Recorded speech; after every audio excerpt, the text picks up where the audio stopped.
Hi, good day. For today's video, we will gonna talk about the Philippine constitutions. Beforehand, I'm gonna introduce myself. I am Reynald Biapura, a BS Psychology student under the Case Department, and I am going to talk about the Philippine constitutions.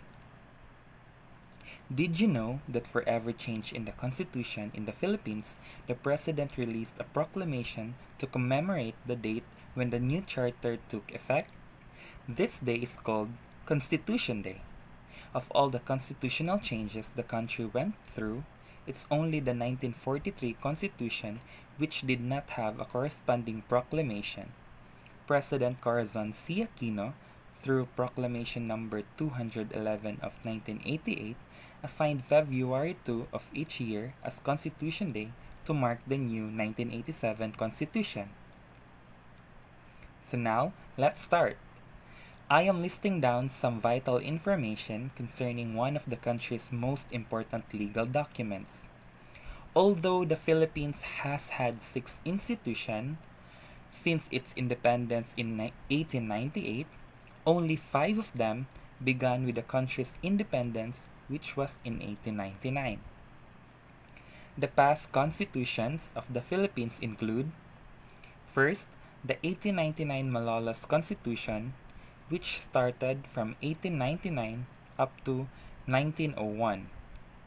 Next is the 1935 Constitution, which started from 1935 to 1943, which brought back to 1945 to 1973.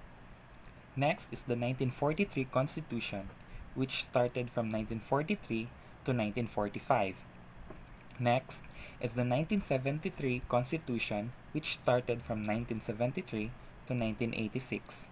And lastly, the 1987 Constitution that started from 1987 up to now present. Every state had a constitution of some kind, whether it was lengthy text or a simple collection of laws and restrictions. It is unthinkable that a state could exist or endure without having some kind of constitution in place. The Constitution of the Philippines serves as the cornerstone of the country's political structure. Constitution is defined as the body of rules and principles in accordance with which the powers of sovereignty is regularly exercised.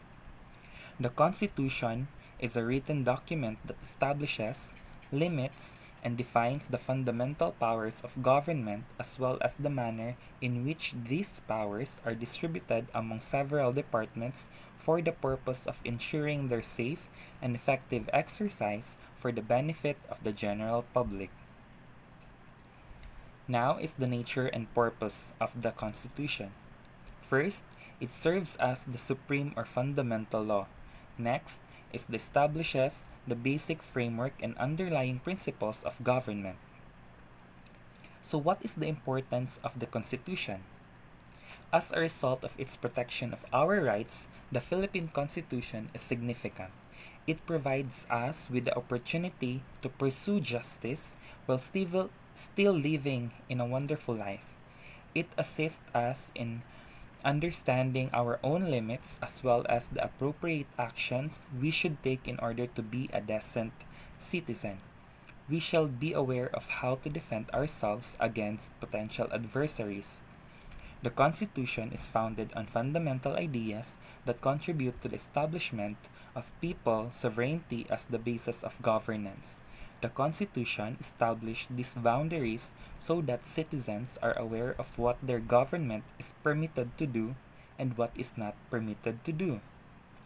One of the objectives of the Constitution is to restrict the authority of the government in order to ensure that the rights of people are safeguarded against abuse by the government.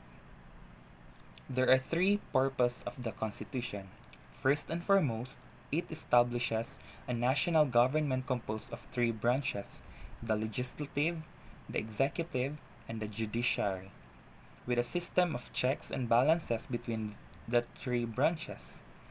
Second, it establishes a division of authority between the people and the government. Third, it safeguards a variety of individual freedoms enjoyed by the people. Studying Philippine history is essential because it is necessary to comprehend and be aware of the events that occurred in the past in order to appreciate the country's future and current condition. We may get important insights into the issues facing our contemporary civilization by studying the history of the world. It is possible to connect many of the issues, traits, and characteristics of contemporary Philippine society back to historical concerns about our colonial history and even back to our pre-colonial culture. And I think that would be all. Thank you for listening and have a good day. Bye!